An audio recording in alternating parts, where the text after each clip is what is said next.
अस्सलाम वालेकुम। Now we will start area vector and the electric flux. ये topic हमको समझने के लिए एरिया वेक्टर का जानना हमको बहुत ज़रूरी है। ठीक है, तो यहाँ पे एरिया वेक्टर क्या होता है, जैसे किसी भी सरफेस, कोई भी सरफेस हम ले लें इस तरह का, उसमें छोटे छोटे एलिमेंटल एरियाज़ होंगे, छोटे छोटे कुछ भी हम बॉक्स की शेप में एलिमेंटल एरियाज़ ले सकते हैं।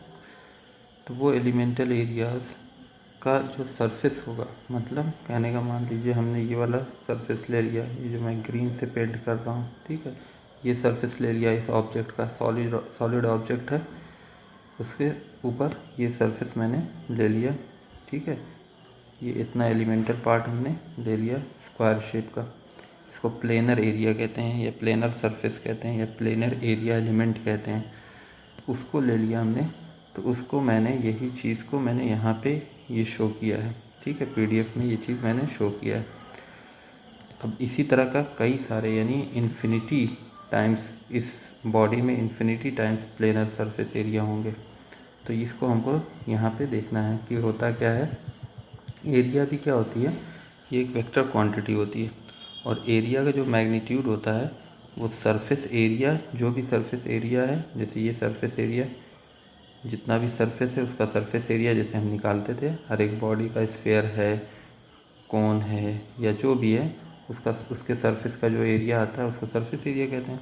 उसका मैग्नीट्यूड जो देगा वो सरफेस एरिया देगा, और जो डायरेक्शन होगा उस सरफेस के नॉर्मली, ये देखो नॉर्मल हमने खींचा है, नॉर्मली होगा। तो डी एस क्या हो जाता है, D S N cap, N cap क्या है, unit vector in the direction to the normal of the surface.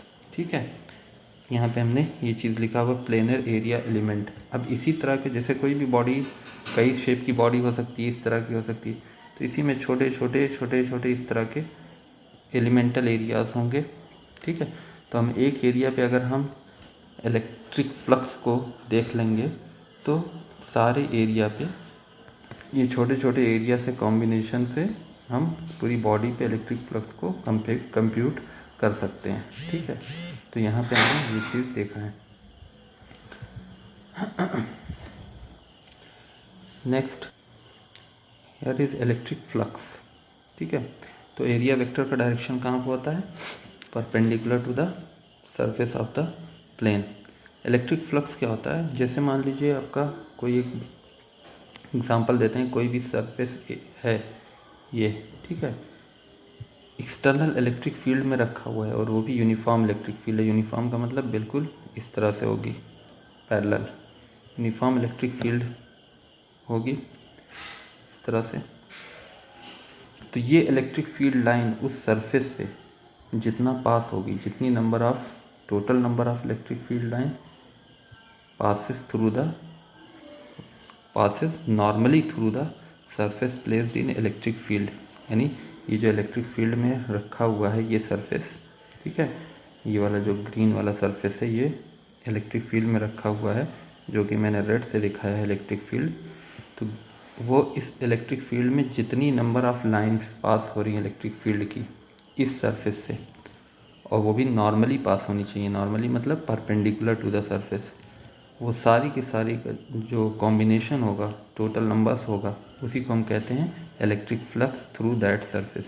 ठीक है, इसको डिनोट करते हैं हम पाई से, फाई को बोलते हैं, ये है फाई ई से, डेल्टा फाई ई से हम डिनोट करेंगे इसको।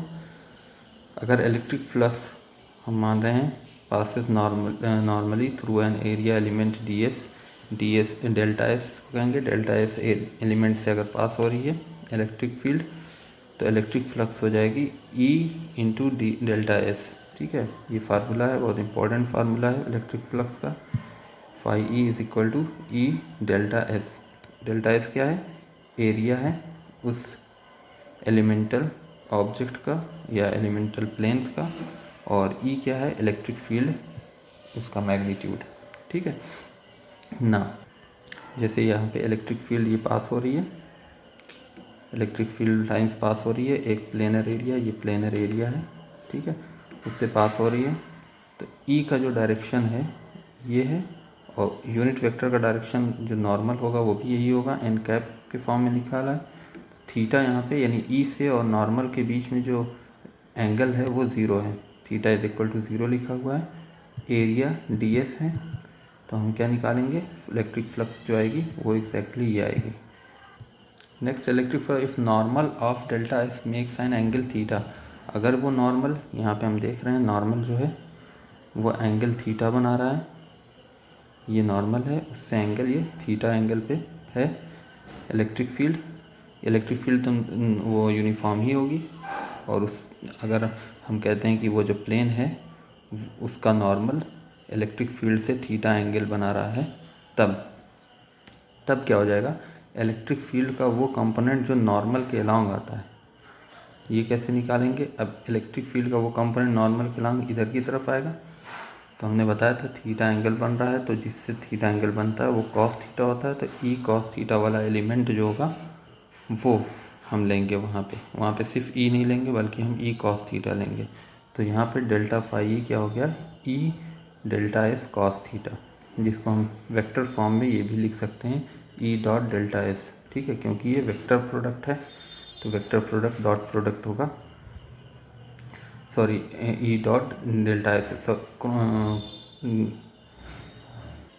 क्योंकि ये स्केलर प्रोडक्ट कहलाएगा, क्योंकि डॉट प्रोडक्ट है, कॉस थीटा है ना, तो इसलिए ये वेक्टर नहीं बल्कि स्केलर प्रोडक्ट है, यहाँ पे ई कॉस थीटा आ जाएगा। तो ये चीज़ आ गई यहाँ पे। अगर theta is equal to 0 degree हो जाए, कहने का मतलब ये है कि थीटा जो है वो 0 हो जाए। अगर 0 होगा तो क्या होगा, इलेक्ट्रिक फील्ड कहाँ को आएगी, इसका डायरेक्शन नीचे को आ जाएगा, यानी नॉर्मल के अलाउंग आ जाएगी इलेक्ट्रिक फील्ड, तो वो वाला केस जो ऊपर था वो सीधे सीधे ये वाला केस आ जाएगा, ई डेल्टा एस होगा वहाँ पे, क्योंकि कॉस 0 क्या होगा, 1 होगा, तो वहाँ पे मैक्सिमम वैल्यू हमको देखने को मिलेगी, ये मैक्सिमम वैल्यू है थीटा इज इक्वल टू 0 पे, थीटा इज इक्वल टू 0 पे maximum value, theta is equal to, अगर हम बात करें थीटा इज इक्वल टू 90 की, तो वहाँ पे फाई इज इक्वल टू 0 हो जाएगा, क्योंकि कॉस 90 0 होता है। ये होगा surface lies parallel to the field, surface जो होगा वो फील्ड के पैरेलल रखा होगा। कैसे, इसको देखने के लिए हम क्या है, एक सरफेस बनाते हैं ऐसे, अब फील्ड अगर ऐसे है, उसी के पैरेलल सरफेस रखा हुआ है, तो नॉर्मल कहाँ को आएगा, बाहर की तरफ, नॉर्मल से एंगल कितना बनाएगा, 90 डिग्री, तो थीटा की वैल्यू 90 डिग्री हो रही है यहाँ पे, यानी surface place parallel to the field है, तो यहाँ पे हमको 0 वैल्यू मिलेगी, यानी सबसे minimum value theta is equal to 90 पे मिलेगी। यहाँ पे कुछ नोट पॉइंट दे रखे हैं, इसको आपको एसआई यूनिट है, और ये बता रहा है कि इलेक्ट्रिक फ्लक्स जो है ये एक स्केलर क्वांटिटी है, डायरेक्शन डिपेंडेंट नहीं है। एसआई यूनिट बहुत इंपॉर्टेंट है, पूछी जा चुकी है, ठीक है, तो ये वाला पॉइंट बहुत इंपॉर्टेंट है। नेक्स्ट ये वाला पॉइंट जो है ये कह रहा है कि अगर हम ओपन या क्लोज सरफेस ले लें, कोई बड़ा सा सरफेस ले लें, ऐसे कोई सरफेस है, अब इस पर छोटे छोटे एलिमेंटल एरियाज ढेर सारे होंगे, थोड़े से तो होंगे नहीं, ढेर सारे होंगे, तो ऐसे के लिए हमको पूरे सरफेस के लिए अगर इलेक्ट्रिक फ्लक्स निकालनी है तो हमको क्या करना पड़ेगा, सरफेस इंटीग्रल लेना पड़ेगा और ई डॉट डी एस करेंगे, ठीक है, तो पूरे सरफेस के लिए हमको मिल जाएगा। ई डॉट डी एस जो था वो सिर्फ एक के लिए था, लेकिन सारे के लिए हमको निकालना है, तो क्या करेंगे, सरफेस इंटीग्रल लेंगे, तो सारे के लिए इस तरह से ये पूरे सरफेस पे जो जितनी भी इलेक्ट्रिक फ्लक्स पास हो रही है पूरे सरफेस पे हमको मिल जाएगी, ठीक है। तो ये इक्वेशन है total electric flux through any surface, open और क्लोज्ड, ठीक है।